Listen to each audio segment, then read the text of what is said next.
नमस्कार मित्रांनो. दूध व्यवसायामध्ये सर्वात भेडसावणारा प्रश्न म्हणजे गाय गाभण न राहणे. पूर्वी काय असायचं, प्रत्येकाच्या घरी एक दोन गायी असायच्या आणि त्याला चारण्यासाठी भरपूर प्रमाणात शेत उपलब्ध असायचं.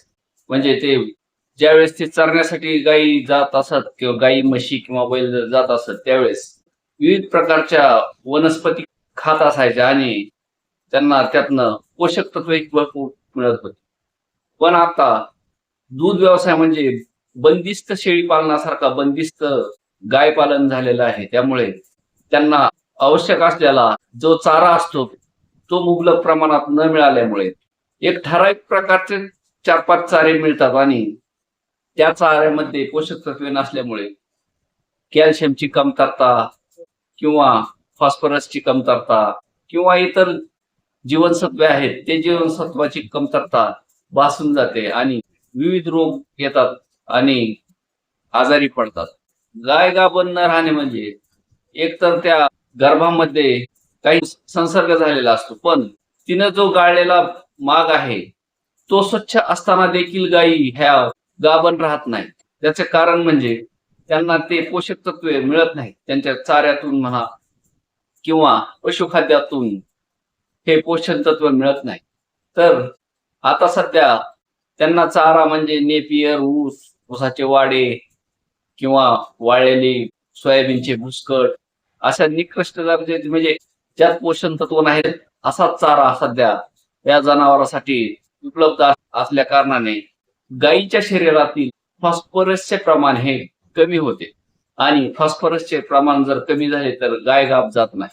जरी आपण पशुखाद्यामध्ये मिक्स करून पोषक तत्वे हे देण्याचा प्रयत्न केला तरी सुद्धा त्याची भरपाई ही होत नाही आणि गाय गाभण जात नाही. त्यासाठी फॉस्फरसची कमतरता ही भरून काढणे ही खूप मोठी गरजेचे असते. त्यासाठी जनावरांचे डॉक्टर जे असतात त्यांच्याकडून हे फॉस्फरसची कमतरता भरून घेण्यासाठी इंजेक्शन हे देणे गरजेचे असते. म्हणजे गाय ही 100% गाभण राहते. त्याबरोबरच लागण करण्याची योग्य टायमिंग ही आपल्या हातात नसते. कारण जरी आपण वेळेवर जरी डॉक्टरला बोलवले तरी त्यांना इतर काम हे असल्यामुळे ते वेळेत येणे शक्य नाही आणि ते आपल्याही हातात नसते. त्यामुळे ते टायमिंग चुकले तरी गाभ राहत नाही. असाही प्रकार हा निदर्शनास येत असतो. त्याबरोबरच पशुखाद्याच्या पोत्यावर युरियाचे प्रमाण हे 1% लिहिलेले असले तर प्रत्यक्षात मात्र ते 5%च्या आसपास हे युरियाचे प्रमाण असल्याने त्याचाही परिणाम या जनावरांच्या आरोग्यावर होत असतो आणि गाय गाभण न राहण्याचे प्रमाण हे वाढत असते.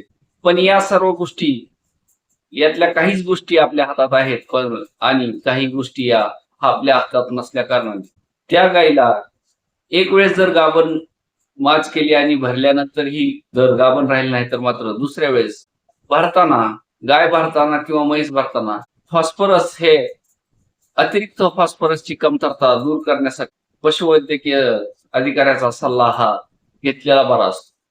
पोषक तत्व देण्यासाठी मेथी घास, मका किंवा ज्वारीचे जे कडवळ असते हे सर्व हिरवा चारा हा जरा पोषक मानला जातो.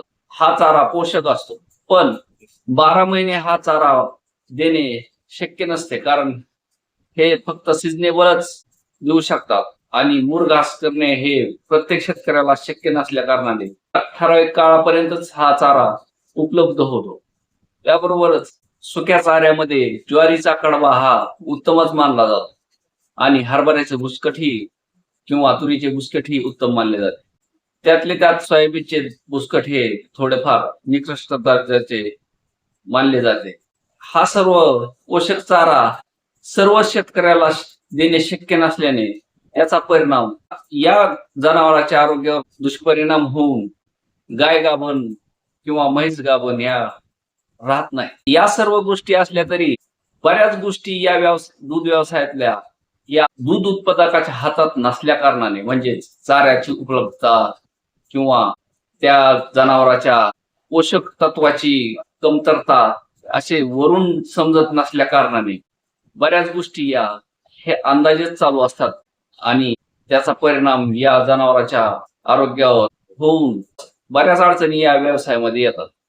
तर या सर्व अडचणीवर सध्या तरी फक्त इंजेक्शनच्या माध्यमातूनच आपण पर्याय काढू शकतो आणि यावर मात करू शकतो.